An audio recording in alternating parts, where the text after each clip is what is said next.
Hello everybody, welcome or welcome back to my channel. Today I'm going to be telling you about all of the books that I read in the month of May, and I feel like I had a really good reading month in May, but I didn't actually read that many books. I did end up in a little bit of a reading slump after a couple of these books because I just did not know what to pick up and nothing was holding my attention. And I do have a DNF in here as well, which I will tell you about, but it's not like a hard DNF, it's like a soft DNF. So the first book that I read in May was, I think, my 5th time rereading this book, and I reread it because it was my book club pick, and that was A Court of Thorns and Roses by Sarah J Maas. Now, because I have read this book so many times, I decided to listen to the graphic audio of this. Like, there's the normal audio book, but now there's like a newer version of the audiobook that has like a full cast of voices. It's got like sound effects and background noise and music, and it's just so well put together and so well produced, and I had the best time. Like, I flew through this audiobook so quickly. I honestly think I enjoyed my reading experience even more, and I love this series like a lot. It was just incredible to listen to and it was really immersive. I just really loved hearing all of the characters come to life in a more detailed way. I feel like a lot of us have heard of this book. It is probably one of the most popular books on the internet for a while at the moment, and so yeah, I wasn't sure about rereading this again so quickly because I did a reread of the series last year,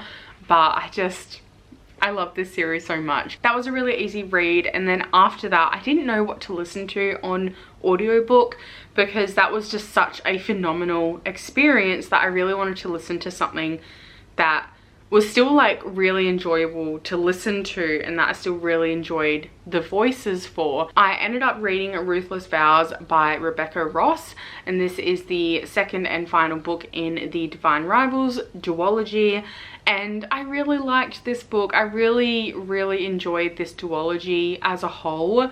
I don't think I am in love with it as much as a lot of other people, but I do just love Rebecca Ross's writing so much.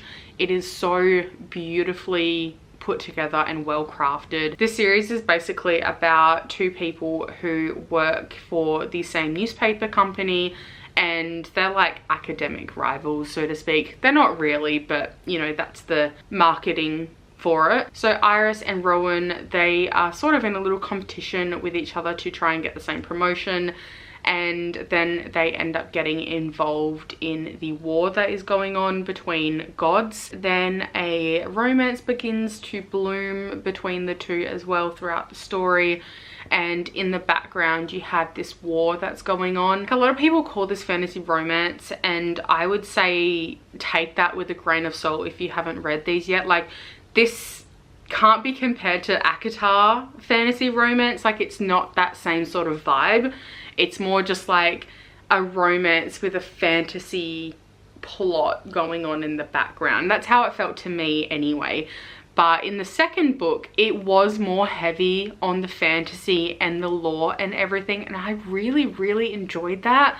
Like, I kind of want another book like just with exploring the world more, because I don't feel unsatisfied from it, but I do really wish we had more because I just thought it was really interesting, the way it was done and the way it was written and put together, and I really enjoyed it. So I read Ruthless Vows in May and Divine Rivals the month before, and I gave both books 4 stars. Then after that, I decided to go ahead and read the first 2 books in a romance series that I read the 3rd book for first, and that was Just for the Summer by Abby Jimenez.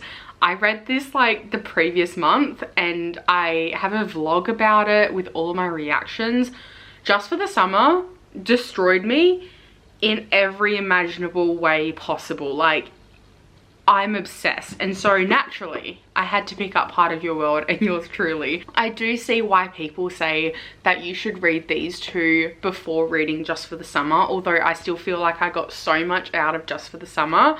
But like, going back and like learning about the characters that are in these 2 books that you see kind of cameos in Just for the Summer was still really, really cool. And oh my god, I loved these two so much. I think I am just a Abby Jimenez stan now. These are the books that put me in a reading slump. I did not want to pick up anything after these.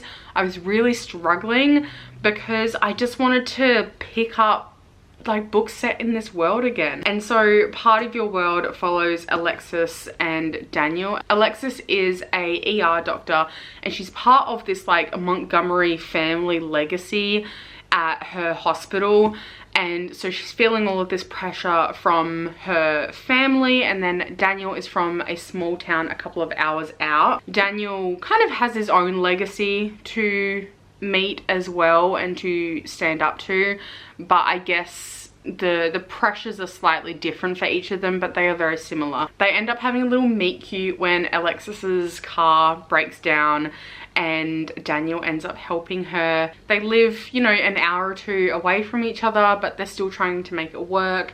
And like Alexis and Daniel, oh, I love them so much. I don't think I love this one as much as Just for the Summer. Like, I think Just for the Summer is still my #1 out of these 3 books at least. But this was really, really close. I just love the way Abby Jimenez like weaves together like the soul of the character and who they are as a person and what they're going through with the romance as well. And she's just, I loved it. I loved it so much. I also really loved Yours Truly. However, I know a lot of people love this and it's like their favorite, but it wasn't my favorite. This one follows Brianna and Jacob. Brianna is Alexis's best friend. They both work in the same emergency room at the same hospital. At first, Brianna really hates Jacob, but she ends up really falling for him and getting to know him because he starts writing her letters. I am lucky enough to not suffer with really bad social anxiety or even general anxiety. Like, I get anxious, but nothing as serious as it is for Jacob in this book. And the way it was depicted was so well done, honestly. Like, all of my friends who have really bad anxiety, like, I felt like I was reading from their perspective, and it was so well done. But in saying that, obviously I understand why there was miscommunication going on, but just the fact that a lot of the stuff in here was due to miscommunication, it just got to be a little dragged out for my liking, even though I understand why. So I still really love this. I gave this one 4 out of 5 stars. It's just that this one was like a 4-star and the other 2 were a 5-star. Just for the Summer is like a 6-star read, if I'm being completely honest. I still loved these so much. I love the characters. I love Abby Jimenez. I think she is one of my new favorite authors, and I really want to go and read her other series as well, so I'll probably read those at some point. So after I read those, I did not know what to read. I stopped and started so many books, but the furthest book that I got into, but I did end up technically DNFing, was Cleopatra and Frankenstein by Coco Melos. Now, I was kind of enjoying this one. I was intrigued enough. However, I only got up to chapter 3 or page 40, and I just decided to put it down just because I really, really wanted to like focus on other books that did end up capturing my attention after these, and I'll obviously talk about those in next month's wrap up. I was enjoying this and I will probably go back to it, but at this point I just don't think I was really in the mood for something like this. I thought I was in the mood for it, but I really don't think I was, because I want to give this book a proper chance, and so I'm going to be putting this down officially for the time being. I wanted to get it off of my TBR, but I couldn't. But they are all of the books that I read in May. So it was small, but it was a goodie. So I don't mind at all, to be honest. And I'm just like so happy that I have a new favorite author. Like, I can't believe I can say that right now. Abby Jimenez, I know you're not watching this, but like, thank you.